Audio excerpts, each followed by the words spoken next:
Are you continuing to make empty promises to yourself? Are you not taking care of yourself? Are you just saying you have intentions to do things, but yet you still are not moving? This episode is for you. My best friend keeps making the worst decisions.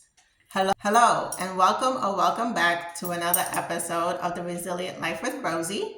Today, we will talk about the first question in the 5 questions that are mentioned in the book, Better Decisions, Less Regrets. And the first question he asked is, are you being honest with yourself, really? Mirror, mirror on the wall, who is the fairest one of them all? Have you ever looked into the mirror and asked yourself the questions you need to ask yourself before you make a decision? I had to in 2020.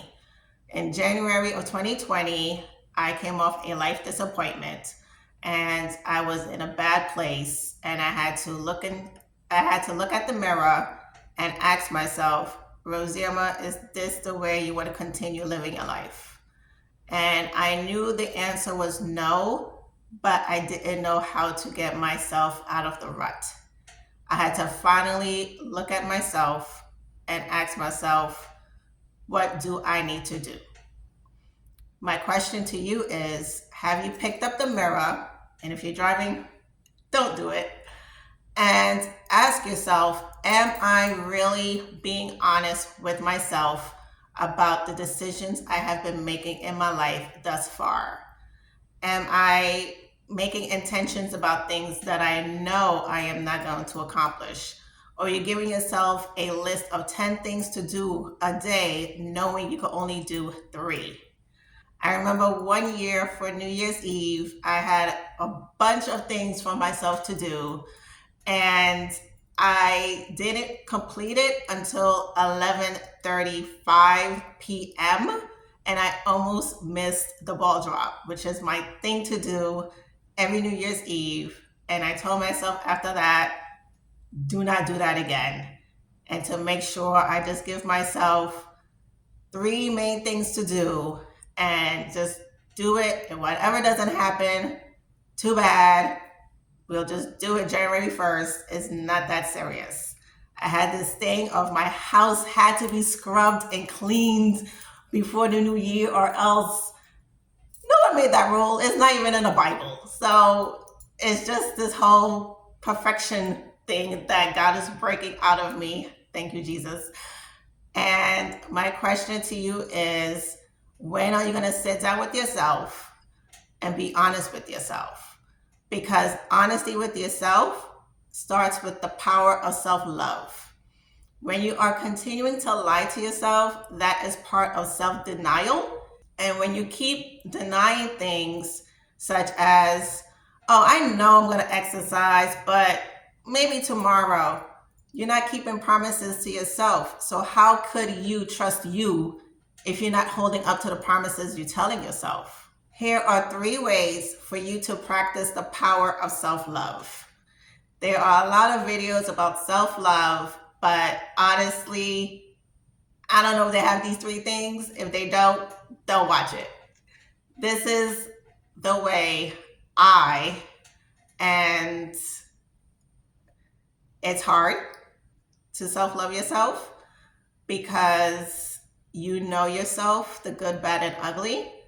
But the thing is, when you are having friends around you that co-sign what you do, and you're not allowing the true people to let you know about you, you're doing something called cognitive bias. Yes, cognitive bias. It's when you only want to hear the things you want to hear, and if anyone says anything against that, you do not want to hear it. That's not good for you. There's a proverb that says, when you reject yourself, that shows that you do not like yourself. And I know you love you, but you have to show you that you love you. And here are the 3 ways for you to start. Number 1, remove the excuses, the justifications, and just be honest with yourself. Hey, am I really going to exercise today? Just say maybe not. Be honest with yourself. Just be like, you know what? Maybe not. Let me see, maybe tomorrow I could put more intention into it by having my clothes on at night so that when you wake up in the morning, you halfway done. You have your gym clothes on, have your sneakers next to the door, have your gym bag in the car. Do something, but remove the excuses, because the more you keep lying to yourself, you're destroying your own credibility. And you need to trust you. And when you trust you, you love you, right? If you have not joined our email list, make sure you go to our website where you have a free PDF gift from moi about how to make decisions in 4 main areas of your life. I asked you some good, tough questions. So grab that free PDF today. Number 2 of how to practice the power of self-love. Allow constructive feedback. Yes.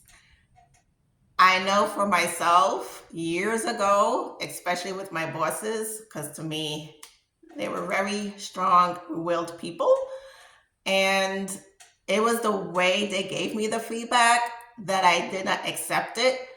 And then I had to finally be like, Wisdoma, you need to get this feedback so that you could improve yourself as a physician associate.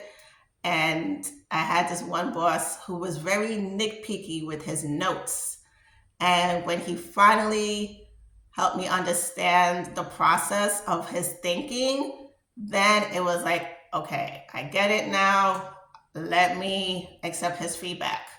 And there's this term called Johari window, where there's something called a blind spot, where there's something that you don't know about yourself, but somebody else does, because they be seeing you and they see you and they saying to you, that's not good. That's not good. If you don't allow the criticism, then going back to number 1, you are rejecting yourself. You are having self-denial. And take it from a trusted, wise counsel, because some criticism is destructive. We don't allow those. We allow constructive, build up, take me from here to there, criticism and feedback. Because if you realize when you're driving, that's why you have those windows back here, because you can't see here without those windows. And those windows, think of it as your wise counsel, letting you know, ooh, I can't go this way or that way because there's cars right there. That is your blind spot. You need someone to tell you about your blind spots.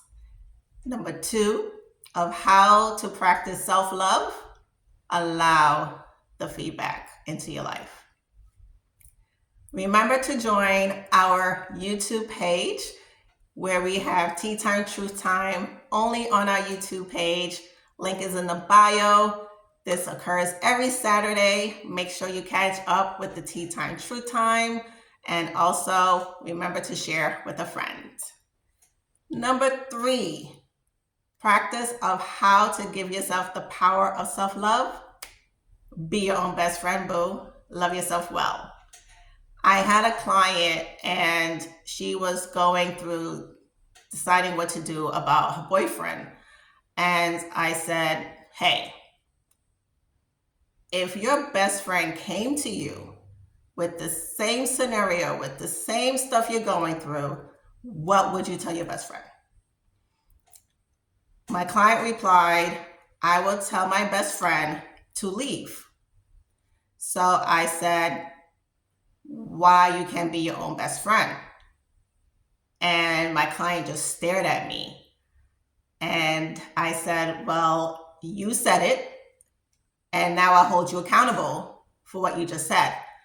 And I don't know if my client followed through, but the thing is, we are very easily giving our best friends the best advice because we love them, we want the best for them, Don't you want the best for yourself? Don't you love yourself? Don't you want yourself to be at the next level that you want for yourself?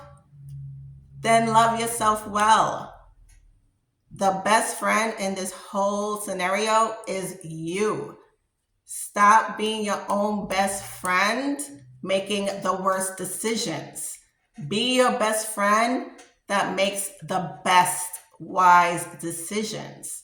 And when you make those best wise decisions, you tell yourself that I love you, because the best person to love you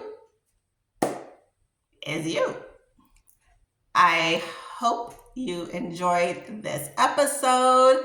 If you grabbed a key nugget, leave a comment, leave a like, share. If you know of anyone who needs to hear this message, be kind and share. Hope for you to come back next week and bring a friend. Till then, stay resilient.